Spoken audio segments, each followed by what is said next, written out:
Welcome everybody to a budget tent test review in thunderstorms in Northumberland. Doesn't get much more exciting than this.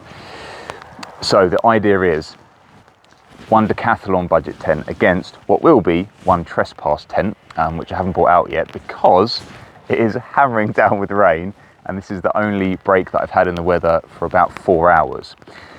Clearly in this test, there's only going to be one loser. That will be me. To make matters worse, I'm in, well, this lovely poncho and wet weather gear. I'll give you a little twirl. Yeah, thank you. Pay premium for that. And here we go. First time I've ever set this up, along with the trespass. What could go wrong? And yeah, we'll see how we go throughout the night. So I hope you enjoy.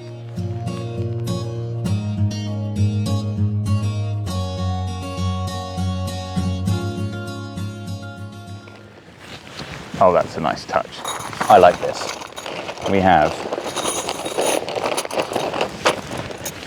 a nice little sleeve for the tent pegs. We've got something else in there too. Oh, and the guys. Okay, that's nice. I like that. God, I'm so sad. Okay, so guys and tent pegs in this little sleeve. Okay, there is certainly nothing fancy about these tent poles, but clipping in fine, no splinters. Yeah. It's a couple of beginner tips, I think, of putting up tents. Always peg out the back two eyelets first, and always carry a hammer. Super handy. Not with you all the time, just when you're putting up tents. So you get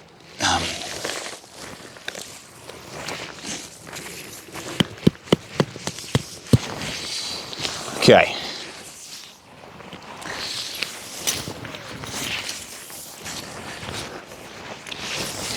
And that will give you a nice taut base. Okay, and there's these little sleeves.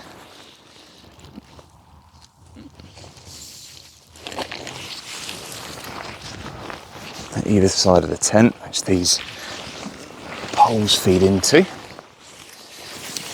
Give it that nice curve.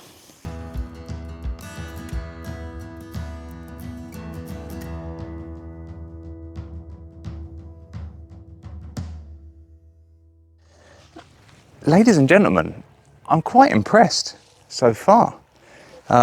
It's really sturdy. So that's with all 4 points pegged in. Feels sturdy enough. There's ventilation at the back here. So there's a back panel and a front panel for ventilation. One main front zip, and just going to throw the outer fly on now.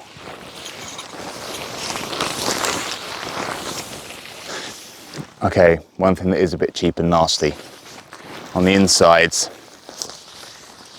you have these just ties, I guess, which I really don't like. I mean, it's going to cause no real issues, but it's just fiddly. Like if it had continued raining and my hands were soaking wet and they were wet, it would just be pretty gross. But all right, I'm going to whip round and get this the outer fly secured. The good thing is about having a poncho is you have a big pocket, like a kangaroo pocket, which you can carry pegs in. So there are perks to a poncho. Welcome everybody to the morning after the night before, and it was eventful. It was quite eventful, and we'll get to that in a moment. I wanted to revisit, I didn't have a chance yesterday to do a kind of big sort of intro and specs of the tents and whatever else, because it was just so nasty, the weather, and it was set pretty much on arrival all the way through to through the night. So just revisiting some bits here to give you a little bit more context of why I did this test. So I wanted to go and get 2 budget tents and just put them through their paces. take them out in wet weather conditions and see how they performed. Spec-wise, we had the Decathlon, which was £39.99, double-walled, fiberglass tent poles, fairly standard stuff. The Trespass, which is missing, was a single-walled tent, coming in at £30.99. In the bargain bin of Trespass, though, it was at £14.99, and I thought that was too good to miss. And I actually missed the fact it was a single wall. And it would have been quite a nice comparison again, actually, add a different sort of dimension to the test. But you will see there is no Trespass tent here. And we'll get to that now. So the setup, I put the Decathlon up first, just by chance. It was the first one I grabbed out the car. It went up really smoothly, so I didn't notice any kind of glaring issues with the tent. It seemed really intuitive to put up. Barring like some very light fraying on the stitching, I didn't notice any kind of like really low quality bits that were stuff like to pay attention to, you know, those sort of glaring issues. There just wasn't any. I then went to put the Trespass tent up, and that's when a lot of issues started to happen. So the pole system in comparison to the Decathlon was like really poor. And you know, you're not comparing that to a gold standard, but they're still very cheap tent poles.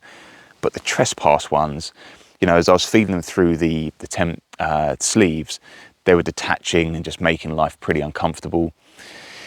Then there was some silver sort of studs on the base of the tent poles, which connect to these things here. And it just kept coming off, and then it kept slipping through, which meant the whole kind of like the adjustment of the tent was all wrong because the tent pole was too far through here. It was a nightmare.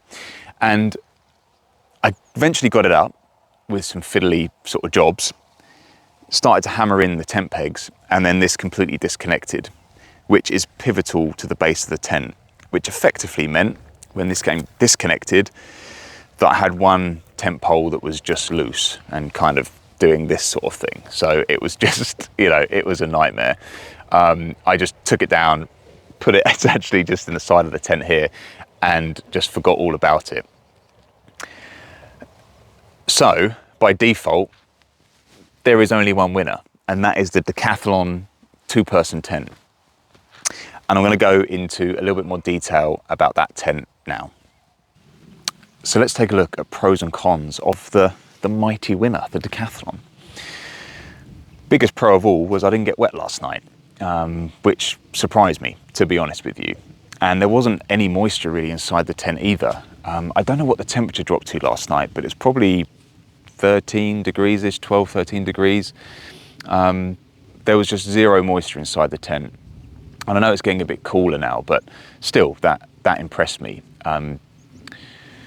Secondly, ease of setup. Really quick, 10 minutes, the tent was up. Super intuitive, like I mentioned earlier. It's a 2-pole system, really clear on where everything goes. Yeah, I like that. The zippering system of the inner and outer fly, again, super easy. You can, you know, use both with one hand. There's no snags. That was just a nice little touch. And inside itself, the pockets above the head, like more than enough space for storage, and I'd say more than enough space for me and a bag, you know, and some more kit. Like, I'm 6 foot, my bag went in there, other bits and pieces fairly comfortably. And like I said in one of my previous videos, that a 2-person tent is not designed for 2 persons. It's a 1-person tent plus some gear. And yeah, I think as far as pros, that's all I've got. So let's look at the cons.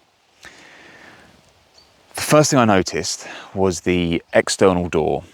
The only attachment point for that is on an elastic cord, which is tucked on the inside of the front, or the inner mesh door. So that's fine, but obviously it brings any moisture that you have on the external door sort of inside.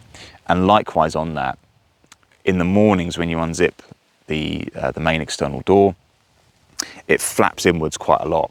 And if you had a heavy rain the night before, like I had last night, all that rain just sort of comes on the front sort of first foot of the tent. So it's just really not nice when you're sort of waking up in the morning and have to deal with that.